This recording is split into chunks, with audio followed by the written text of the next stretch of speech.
नमस्कार। आईके हिंदी टारगेट में सभी भावी शिक्षक गण का स्वागत है।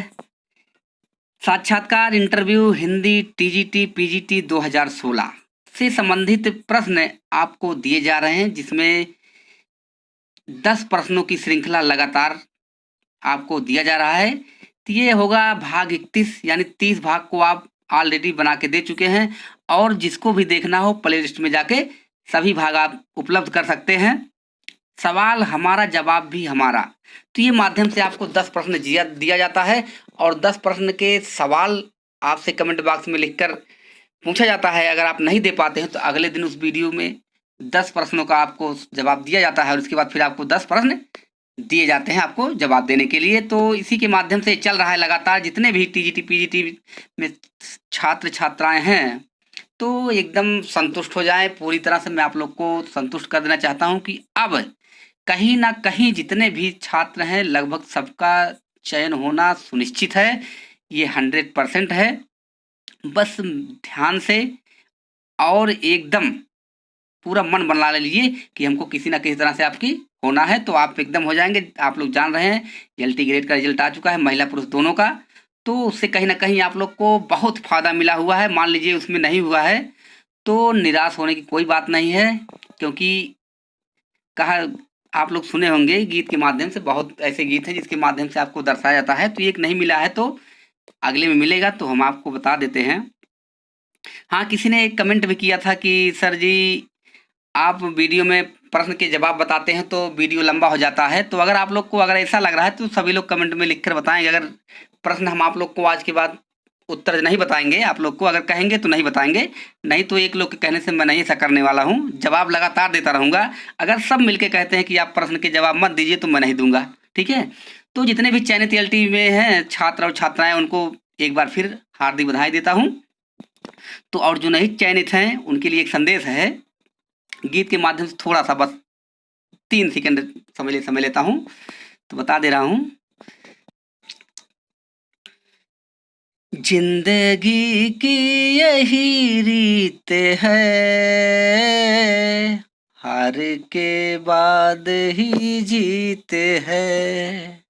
जिंदगी की यही रीत है, हार के बाद ही जीत है। थोड़े आंसू थोड़ी हंसी, आज गम है तो कल है खुशी। जिंदगी की यही रीत है, हार के बाद ही जीत है। तो आप लोग को निराश नहीं होना है। जिंदगी की यही रीति है, हार के बाद ही जीत है। तो जिनका सिलेक्शन उसमें नहीं हुआ है तो उनका अवश्य इसमें होगा। तो आप लोग को हारना नहीं है, क्योंकि हार के बाद ही जीत होता है। तो चलिए हम सीधे चलते हैं अपने प्रश्नों पर। तो इससे पहले मेरे चैनल को सब्सक्राइब कर लीजिए, लाइक कर दीजिए, बेल आइकन को दबा दीजिए, दोस्तों में शेयर कर दीजिए, ताकि आने वाले जितने वीडियो हैं आप लोग को मिलते रहें, ठीक है। तो चलते हैं, देखते हैं कौन कौन से प्रश्न थे जिसको आपको जवाब देना है। तो चलिए देखते हैं पहला प्रश्न। पहला प्रश्न था आपके सामने, किस रचना को भृंग भृंगी के नाम से जाना जाता है? जी हाँ, भृंग भृंगी के नाम से किस रचना को जाना जाता है? तो जाना जाता है कीर्तिलता। नाम सुने होंगे, कीर्तिलता। ये रचना आपका किसका है? विद्यापति की रचना है। ये विद्यापति की रचना है, और ये कीर्तिलता में भृंग भृंगी के नाम से जानते हैं आप। भृंग भृंग जान रहे हैं, भौरा भौरी जिसको बोलते हैं, ठीक है। तो ये इसमें दोनों का संवाद बताया गया है, और इसी के आधार पे एक सुख सुखी, यानी सुख सुखी का मतलब जानते हैं, सुख मतलब तोता होता है। तो वो संवाद जो है आपके पृथ्वीराज रासो में है। अगले प्रश्न की तरफ चलते हैं। पहला विश्व हिंदी सम्मेलन कब और कहाँ हुआ? तो आप लोग जान रहे हैं, पहला विश्व हिंदी सम्मेलन 1975 में। जी हाँ, भारत में। अगर देश पूछता है भारत में, नहीं तो ब्रैकेट में आप कर देंगे नागपुर। कहाँ? नागपुर। नागपुर में हुआ है 1975 में पहला विश्व हिंदी सम्मेलन। कब और कहाँ हुआ? तो 75 में, भारत के नागपुर में। तीसरा है, नाथों में किसे रसायनी के नाम से जाना जाता है? तो नाथों में रसायनी के नाम से जाना जाता है नागार्जुन। नागार्जुन खड़ी बोली का कबीर कहा जाता है। नागा अर्जुन, ये नाथों में और सिद्धों में दोनों में गिने जाते हैं। बात आपको ध्यान में रख लेना है, नाथ और सिद्ध में 3 लोग आते हैं, ठीक है। नागार्जुन, जलंधर नाथ, चरपटनाथ, कहीं कहीं आपको मिलेंगे गोरखनाथ भी, ठीक है। तो आपको अच्छे से कर लेना है। अगला प्रश्न है, स्वनिम किसे कहते हैं? स्वनिम किसे कहते हैं? तो स्वनिम ध्वनि को कहते हैं। किसे कहते हैं? ध्वनि को स्वनिम कहते हैं। और स्वनिम शब्द संस्कृत के स्वन धातु से बना है। संस्कृत के किस धातु से? स्वन ये धातु है, इसी से आपका स्वनिम शब्द बना, जिसका अर्थ होता है ध्वनि, ठीक है। तो स्वनिम कैसा शब्द है? स्वन धातु है, संस्कृत का है, और ये ध्वनि होता है, जिसको हम हिंदी में वर्णध्वनि कहते हैं, ठीक। पांचवा, अनुप्रास अलंकार के कितने भेद होते हैं बताइए? तो अनुप्रास अलंकार के आप लोग अच्छी तरह जान लीजिए, 5 भेद होते हैं। पहला आपका है 6 का अनुप्रास, सुनते जाइए। दूसरा आपका है, कुछ भी कर लीजिए, लाटा अनुप्रास। तीसरा आपका है वृत्त्यानुप्रास। चौथा आपका है श्रुत्यानुप्रास। और 5वां आपका है अंत्यानुप्रास। ये 5 प्रकार के होते हैं। इसको हम कभी चर्चा कर देंगे कौन कौन से अलंकार कैसे होते हैं। अनुप्रास अलंकार के 5 भेद, श्रुत्ता, वृत्त्या, लाटा, छेका, अंत्या, ठीक। आप लोग को इसको बना लेना है अच्छे से। फिर चलते हैं प्रश्न नंबर 6 पर। संत काव्य को और किस नाम से जाना जाता है? ध्यान से समझिएगा, संत काव्य को किस नाम से जाना जाता है? तो संत काव्य को और देख लीजिए किस नाम से, ज्ञानाश्रयी। संत काव्य कहा जाता है, ज्ञानाश्रयी कहा जाता है। और ज्ञानाश्रयी कहा है रामचंद्र शुक्ल, सरई सरई शुक्ल, यानी ज्ञानाश्रयी, प्रेमाश्रयी, रामाश्रयी, कृष्णाश्रयी, सब शुक्ल कहे हैं। और इसके बाद ज्ञान मार्गी शाखा, ज्ञान मार्गी शाखा, ये अन्य नाम इनके हो गए। चाहे ज्ञानाश्रय कहो, चाहे ज्ञान मार्गी शाखा कहो, चाहे संत काव्य कहो, ये अन्य नाम है, ठीक। चलते हैं 7वें प्रश्न। भारतेंद्र जी को कौन सी समस्या मिली थी? ये आपको बताना है। तो इनको जो समस्या मिली थी, तो आप लोग जान रहे हैं, इसमें सबसे बड़ी समस्या पूर्ति। भारतेंद्र की सबसे बड़ी विशेषता क्या है? समस्या पूर्ति। इसमें एक एक समस्या सबको दे दिया गया था, जिसमें से देख लीजिए भारतेंद्र जी को जो समस्या मिला था, पिए पियारे तिहारे निहारे बिना अखिया दुखिया नहीं मानत है। ये समस्या किसी की भी पास हो सकती है। कौन कह रही है? समझ लीजिए इनकी पत्नी कह रही है, प्यू यानी पिया प्यारे तिहारे निहारे बिना, यानी आपको बिना देखे अखिया दुखिया नहीं मानत है। तो एक थी समस्या रहा भैया, केकर? भारतेंद्र की समस्या रहा कि हरदम क्या है, यानी हर वक्त है पत्नियां क्या कर रही है हमारी, देख रही। निहारने का मतलब देखना, ठीक है। तो अगला प्रश्न 8वां है, ब्राह्मी लिपि का सबसे प्राचीनतम नमूना कहाँ मिलता है?